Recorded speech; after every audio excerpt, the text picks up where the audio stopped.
Our universe is violent. The cosmos is full of planets from hell. What we have is a collection of monsters. Super hot worlds roasting at thousands of degrees. Frozen planets too cold for life. Desolate worlds seared by deadly radiation. Even planets where rock rains from the sky. We have hundreds and hundreds of these things we found, and they're crazy. We search the heavens for worlds like our own and find planets where life could not possibly survive. How can the universe be so weird? Is the Earth a one-off? The only habitable planet in the universe? Or are there worlds like ours out there, just waiting for us to find?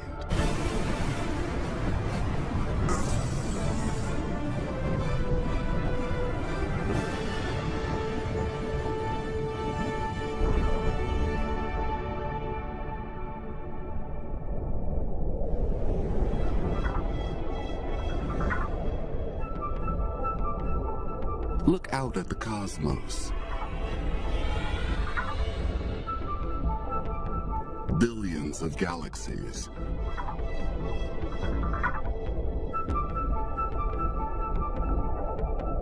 Trillions upon trillions of stars. And one profound question. Is anyone else out there? We want to find another Earth. Is there a pale blue dot orbiting some star out there in the galaxy?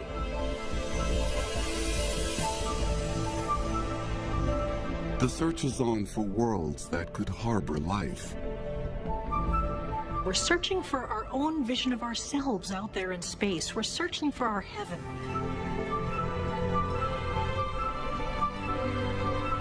We've already discovered more than 700 planets beyond our solar system.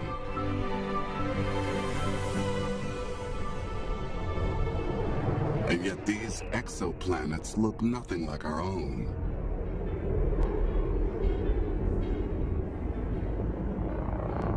Boy, were we wrong. All these solar systems that we're seeing in outer space, we find that they don't look like our solar system at all. We are the oddball. We're the freaks.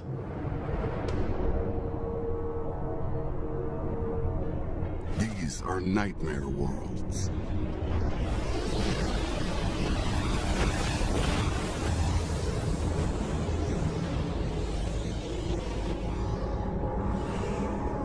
And the cosmos is full of them. We're finding all different flavors of hell, all these different ways that planets can go wrong. So that's where we are right now, searching for heaven, finding hell.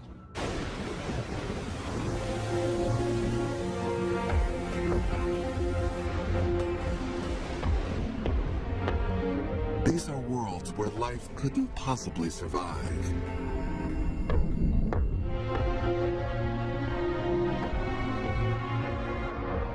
Could we really be alone? A cosmic fluke in a universe hostile to life.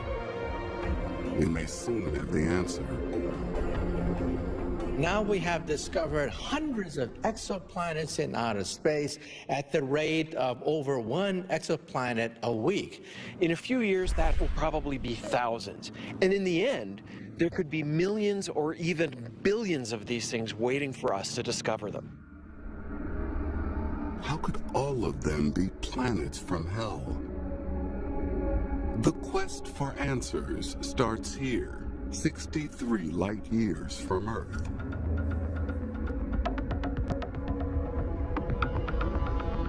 We've discovered a planet. It's even larger than Jupiter. And it has a serious problem.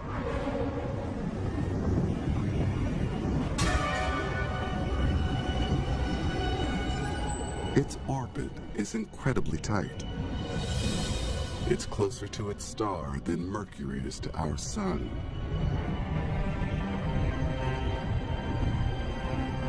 And 30 times closer in than the Earth. The result is a superheated hell.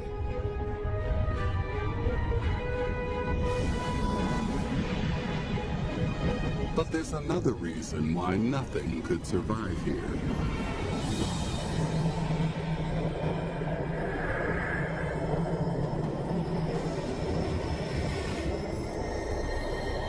And that's the ferocious wind.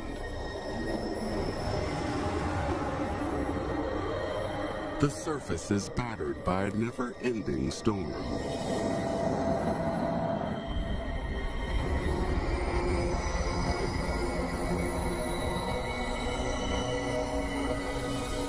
We can't see these winds with our telescopes.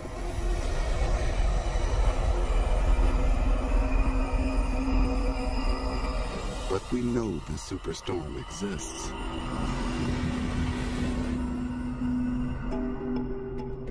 Because of this. NASA's Spitzer Space Telescope. Spitzer can see things that we can't.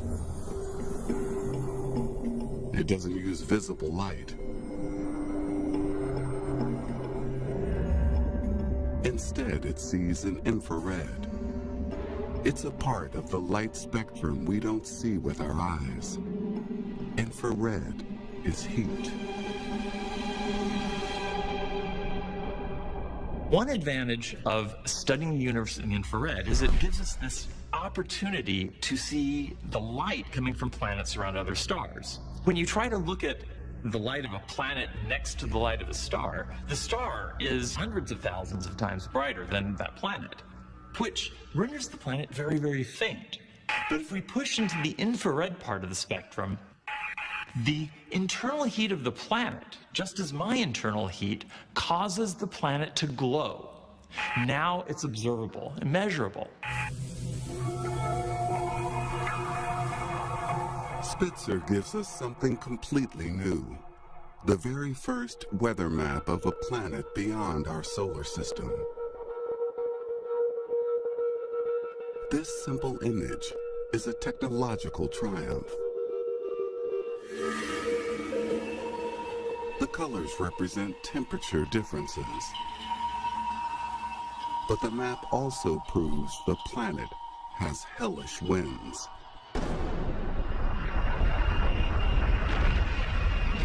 That's because the hotspot isn't where it should be.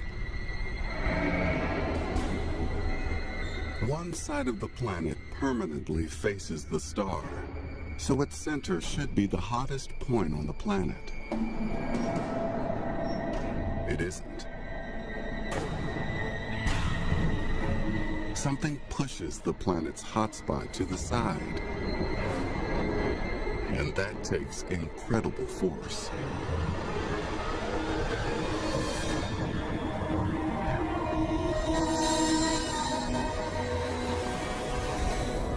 Only a non-stop 6,000-mile-an-hour hurricane could be this powerful.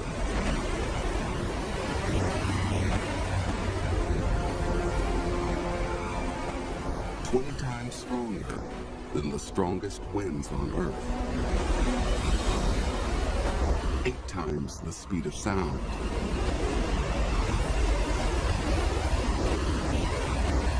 A small shift on the weather map. Evidence of supersonic winds raging on an alien planet.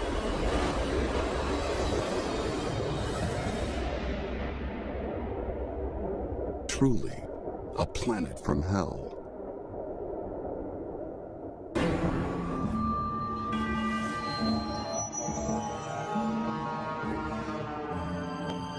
We're finding new planets at a staggering rate, an average of 1 a week. Each one could be an Earth-like heaven.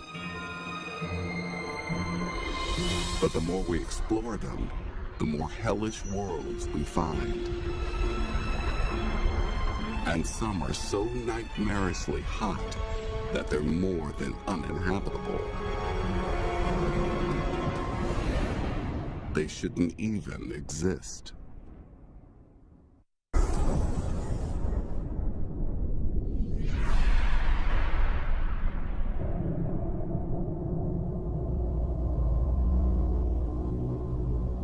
This Jupiter-sized gas planet is 256 light-years from Earth. In infrared, it shines like a star. Thousands of times brighter than Venus, the hottest planet in our solar system.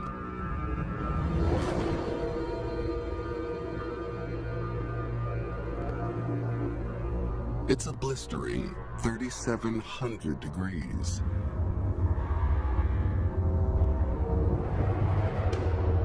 It's nearly impossible for a planet to get this hot.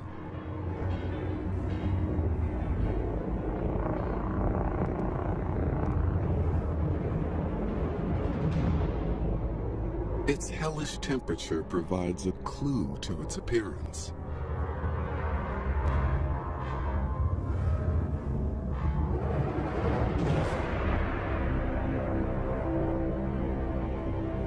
Only an absolutely black object could absorb enough light from its star to reach such scorching temperatures. If you were coming up on the night side away from the star, you would just see this blackness in front of you. Very little radiation, very little light. It would almost just look like the stars were avoiding a part of the sky.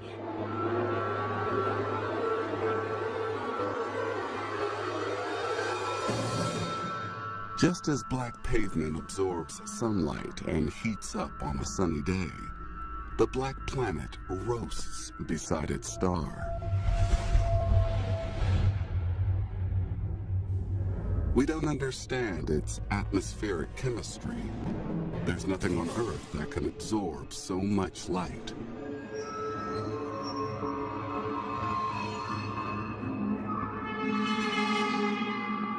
The planet's only color comes from a scorching hotspot. As you flew around to the day side, things would begin to glow red hot. There'd be a huge swirling storm, all red and glowing. What a hellish world.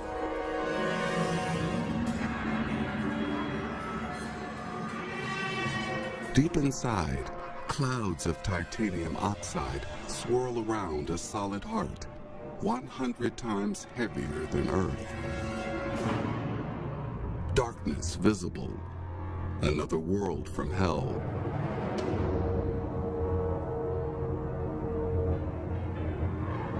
But some planets are even bigger, seemingly impossible puzzles.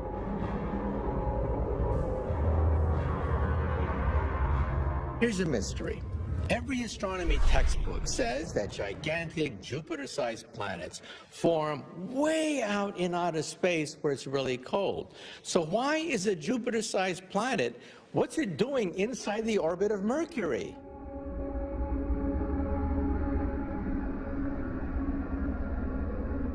Jupiter-type planets can only form far from their parent stars, out in the cold of space.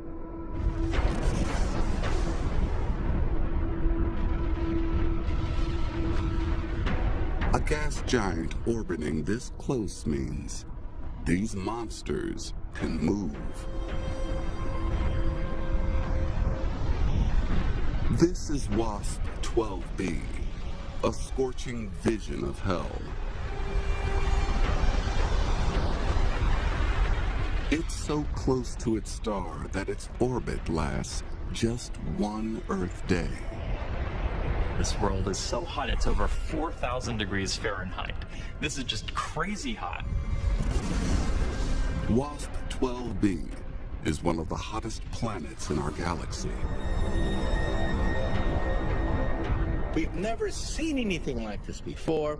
This certainly is one of the most violent environments in the universe.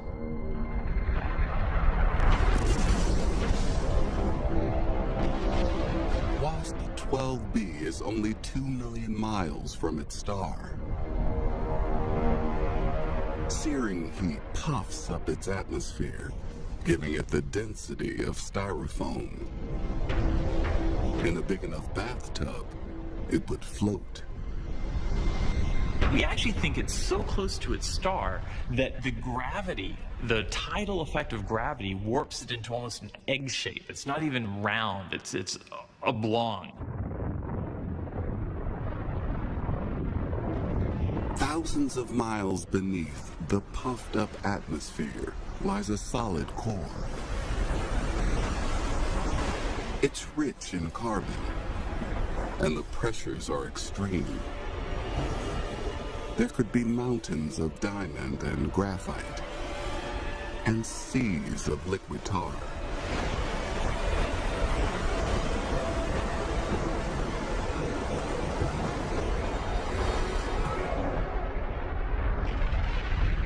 But WASP 12b won't last long.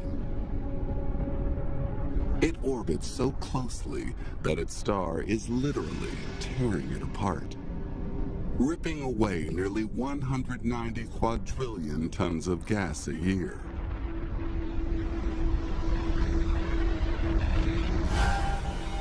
"10 million years from now, WASP 12b will vanish."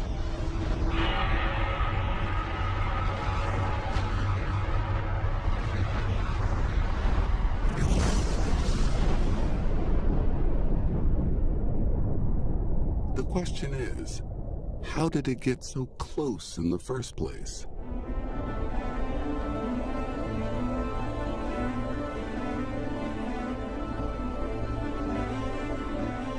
This is the birth of a solar system. In the center, a new star.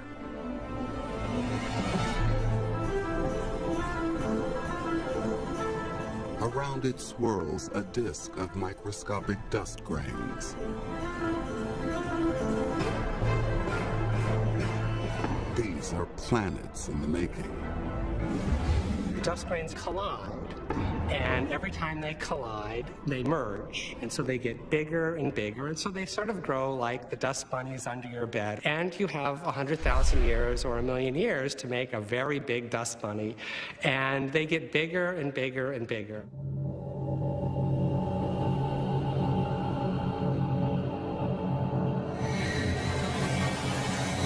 Trillions of miles from the star, it's cold enough for ice to form.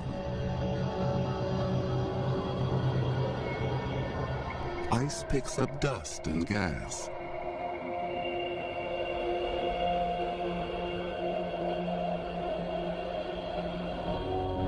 These gaseous clumps grow bigger and bigger over millions of years.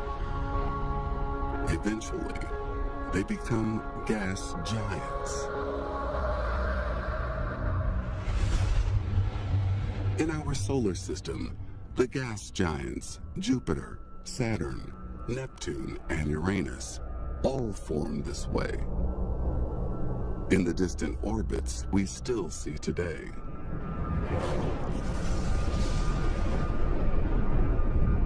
So how did WASP 12b end up so searingly close to its star?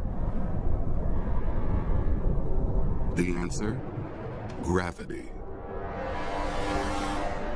This planet is huge, 40% more massive than Jupiter.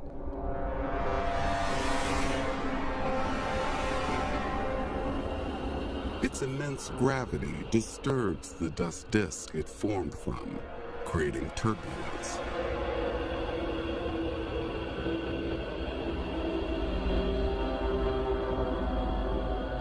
And so the planet creates waves in the disk, sort of density waves, and you can sort of think of them as like waves on an ocean.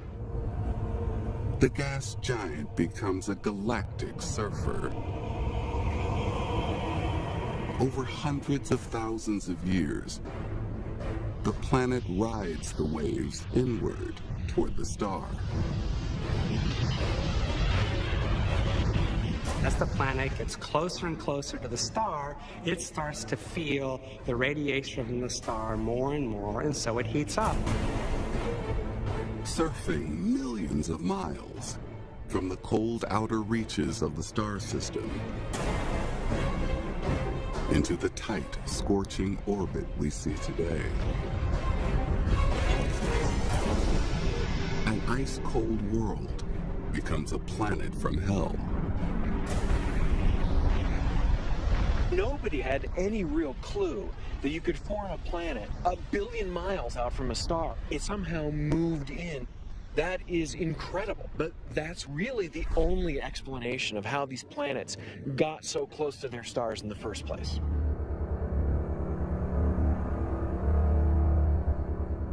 WASP 12b is bizarre, but it isn't alone.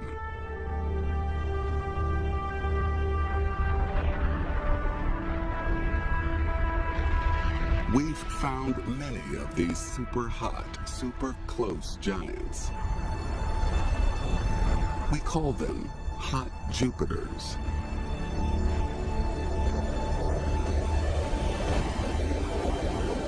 Battered by supersonic winds, blacker than night, hotter than hell.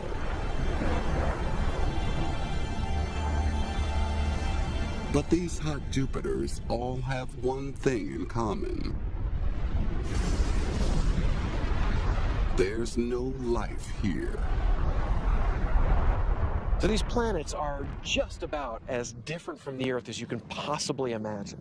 In fact, we've now found over 100 of these things, rendering them so common that the question really emerges, which ones are the weirdos, them or us?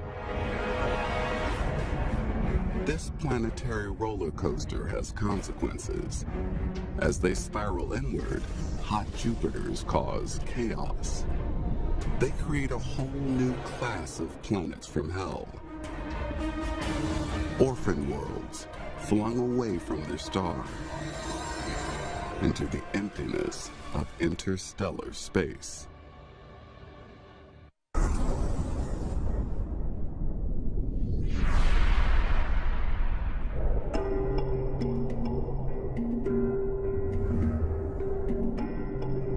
Planets orbit stars.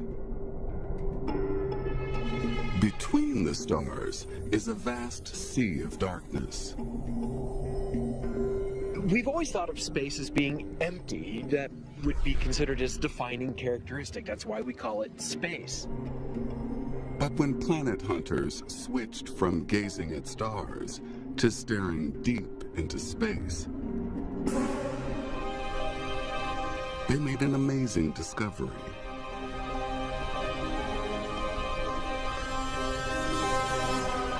Out of the darkness, between the stars, planets began to appear.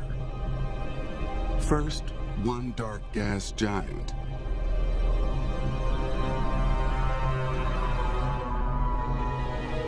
Then several more.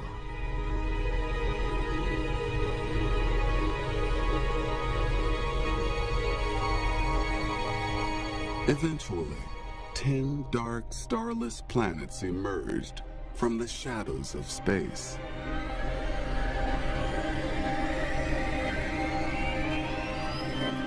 I often wonder what it would be like to be on one of these rogue planets in between stars. The night sky would be perfectly black. It'd be festooned with stars. It'd be beautiful. But if you were at one of these planets, you would be in a world of perpetual night. There would be no sunrise or sunset. There would be no warmth of the sun. These planets formed around a star, but now they roam the darkness of interstellar space. Their journey here was violent, each one forced from its home orbit by the gravity of a hot Jupiter.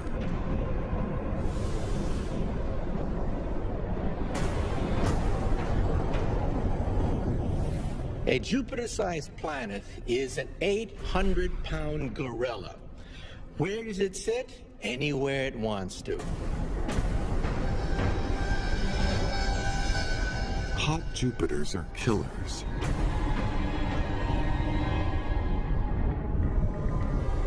As they surf in toward their star, their immense gravity disrupts the system.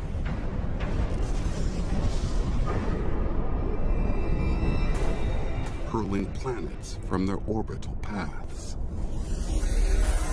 It flings into outer space any small planet. So any planet unfortunate enough to be orbiting close to the mother star would be flung into outer space with a passing Jupiter.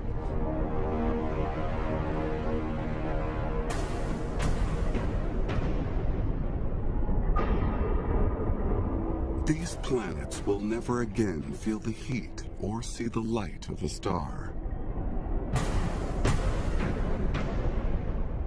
All the rogue planets we've found so far are gas giants. But perhaps there are smaller, rocky worlds too.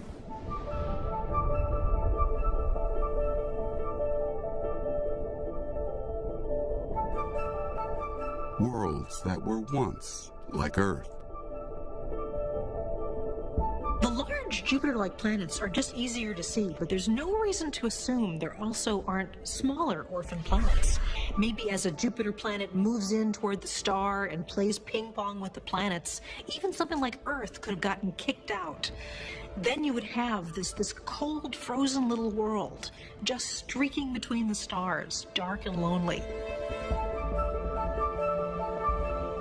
These planets are victims of a violent gravitational battle. Frozen, orphaned Earth twins. There may be hundreds of billions with a B of these planets roaming the galaxy. Now, there are only a couple of 100 billion stars in the galaxy, so that means these rogue planets may actually outnumber stars.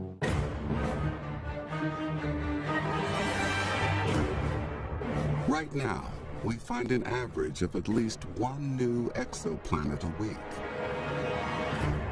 As our technology improves, we'll see smaller and smaller planets orbiting stars. Worlds with a solid surface like our own. But the first rocky planets we've found are nothing like Earth. These planets have been to hell and back.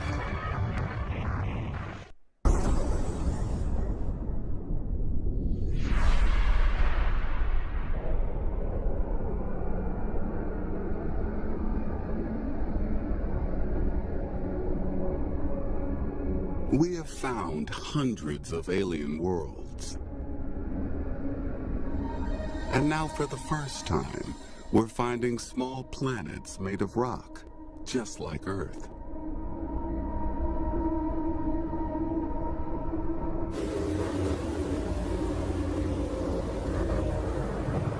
Planets this size are potential homes for life.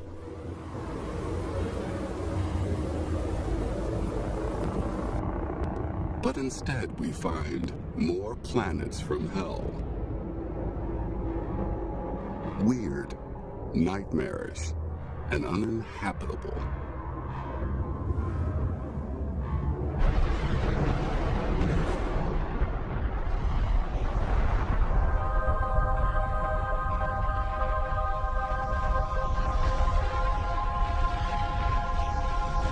This is Coro 7b.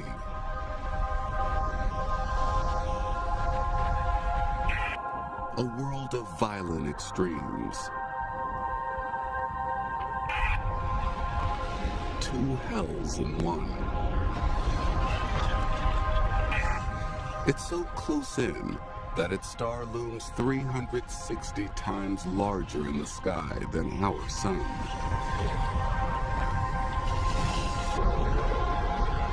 On Coro 7b, the first hell is unimaginably hot.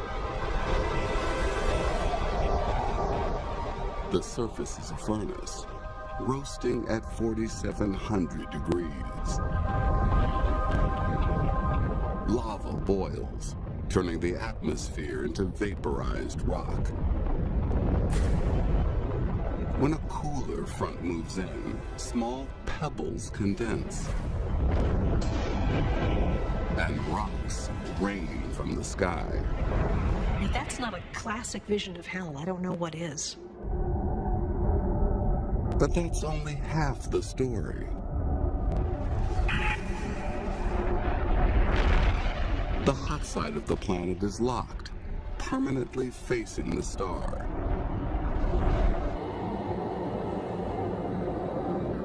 Beyond is the twilight zone. It's temperate here, cool enough to turn the lava oceans into solid rock.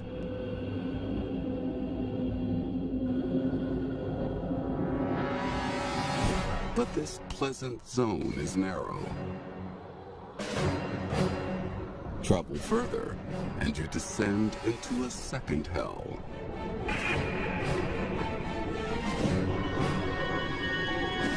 This is the dark side.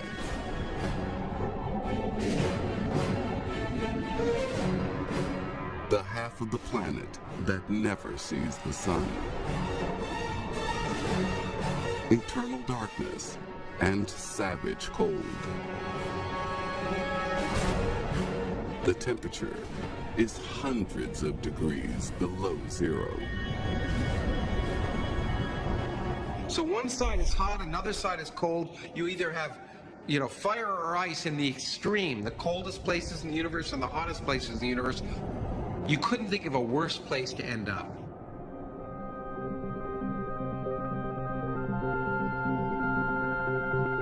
The planet was not always this way. Turn back the clock 1.5 billion years. Coro 7b is forming. But it isn't rocky. It's a gas giant. 100 times bigger than Earth.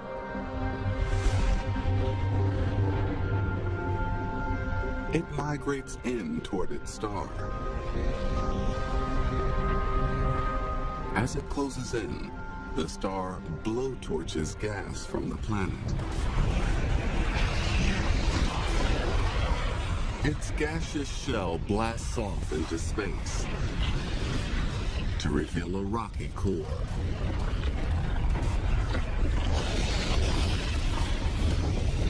Coro 7b is the skeletal remains of a hot Jupiter. Its parent star has reduced this once massive gas giant to a rocky cinder.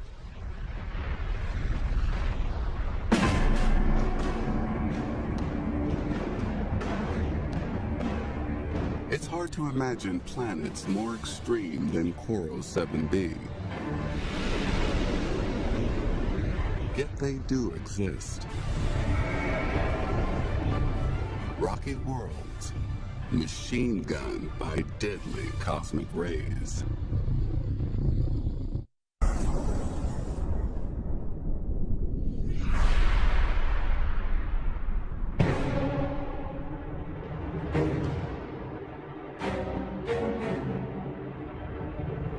This is a pulsar, 7,000 trillion miles away from Earth.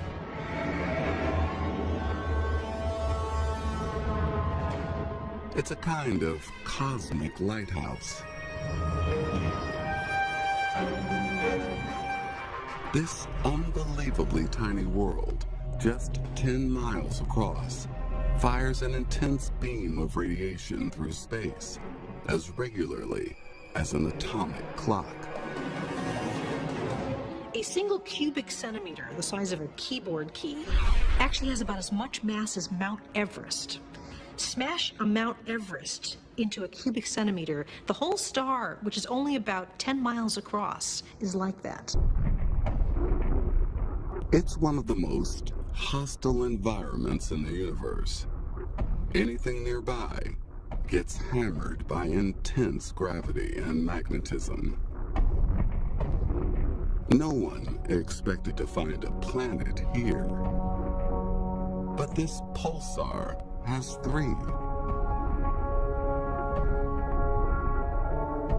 Small, rocky, near Earth-sized. They were the first exoplanets ever discovered, and the last place you would ever find life. It's got a tremendous magnetic field. It's blasting out X-rays. So these poor planets are just getting cooked by radiation. The word Earth-like, I don't think could be applied to these guys at all.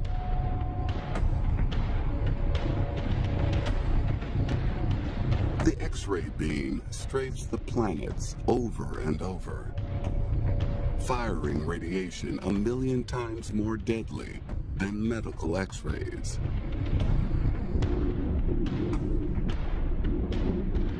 Slowly stripping their surfaces away. These are sterile worlds. Everybody admits there's no chance for life, at least as we know it, on the planets that orbit the pulsar. Radiation cooks pulsar planets to death.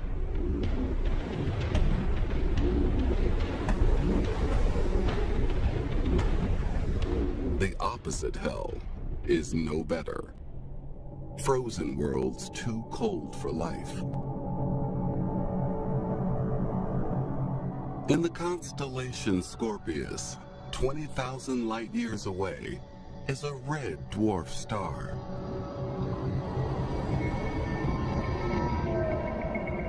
Red dwarfs are tiny and relatively cool.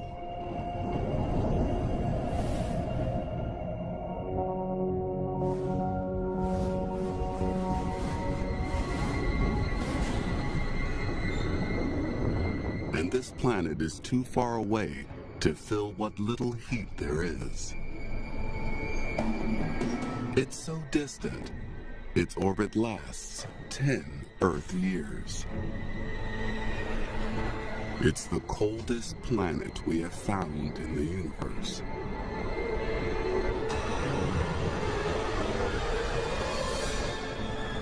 Its surface is a frigid 370 degrees below zero. This is a world made entirely of ice.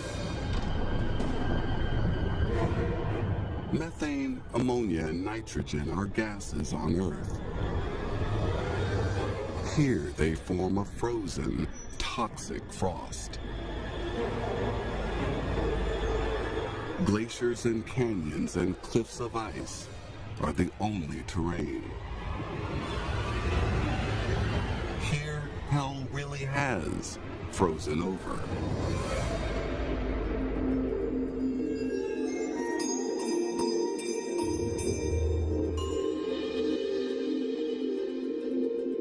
Our search for Earth's elusive twin reaches another dead end.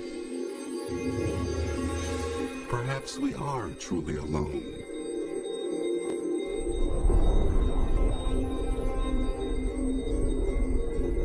Or will our first tantalizing glimpses of an alien world, potentially perfect for life, change everything?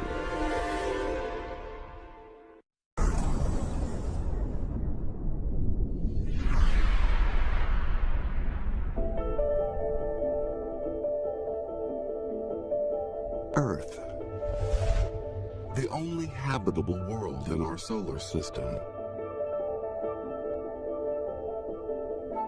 But in a galaxy of hundreds of billions of stars, can we really be alone?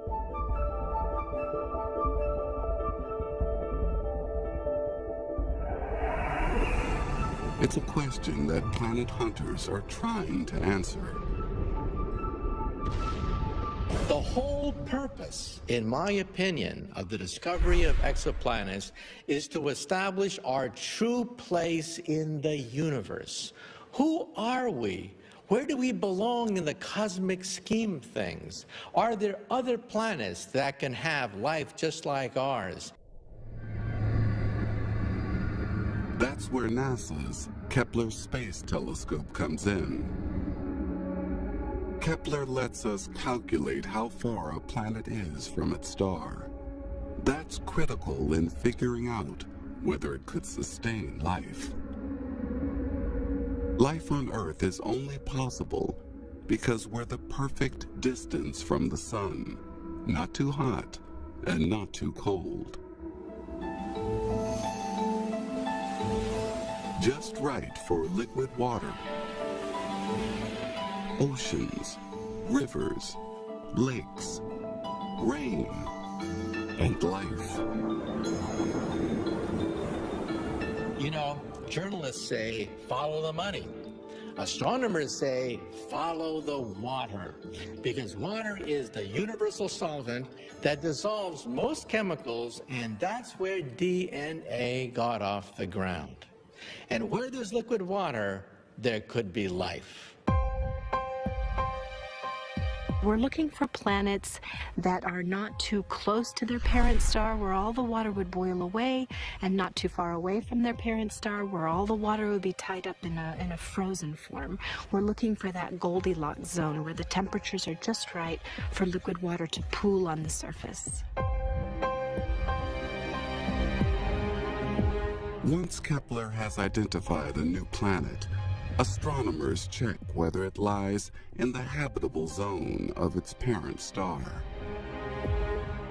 So far, Kepler hasn't found a single confirmed Earth twin.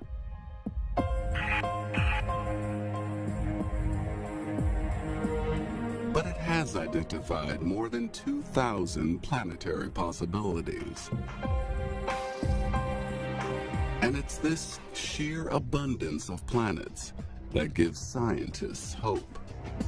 The important thing to remember is that even though we're finding all of these terrible planets that are just completely unlivable, is that we're finding lots of them. We're finding hundreds and thousands of these planets. And what that's telling us is that planets are easy to make. And that means that even rare things are probably out there in large numbers. Even if the Earth is a rare, precious jewel in our galaxy, there may be dozens or hundreds of them out there.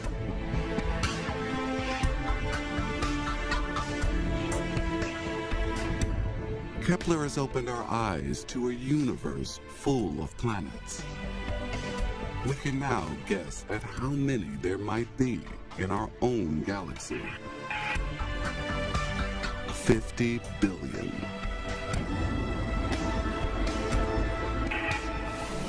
50 billion worlds just waiting to be discovered. And we think 1% could be in the Goldilocks zone of their star.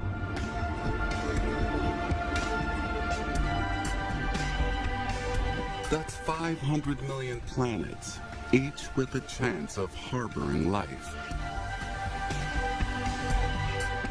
Right here on our own doorstep.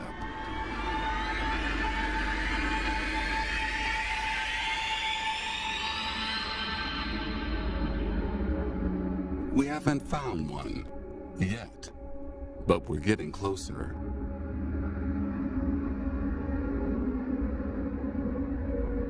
This is Gliese 581, a red dwarf star 20 light years from Earth. Gliese 581 is a tiny little star.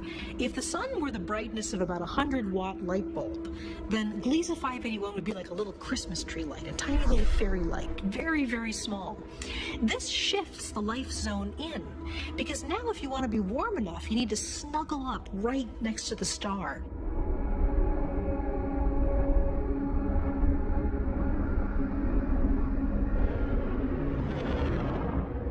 The star has 4 planets. 3 are too close and hot for liquid water. But the 4th is different. It's a rocky world twice the size of Earth.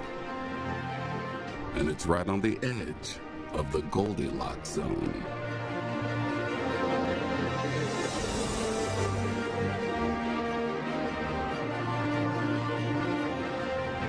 In theory, if the planet has a thick carbon dioxide atmosphere, it could trap enough heat to have clouds, rain, and oceans. It would be a strange place to live, twice Earth's gravity, bathed in permanent red twilight.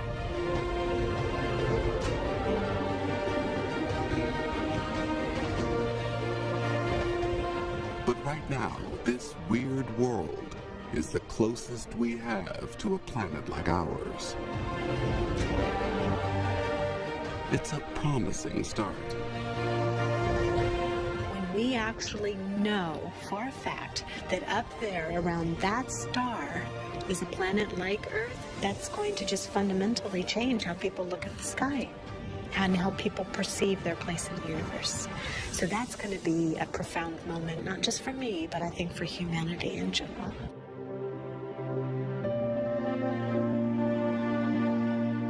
Our goal is to find another Earth, but along that path, we are going to find more things than we could have ever possibly imagined. And that's the part I love about this the most. We don't know what craziness is going to be around the next corner when we're looking for more planets. I can't even imagine.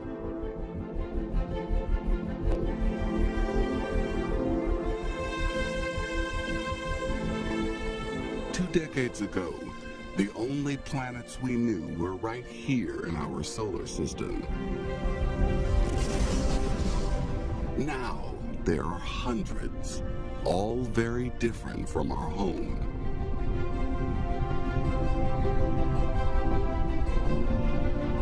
The universe is filled with hellish worlds. Super hot,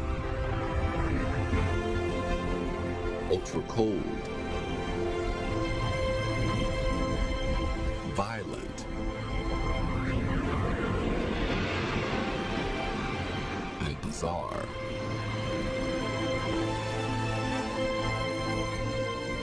But the universe is also unimaginably vast. With so many stars, there are probably countless Earth-like heavens. All we have to do now is find them.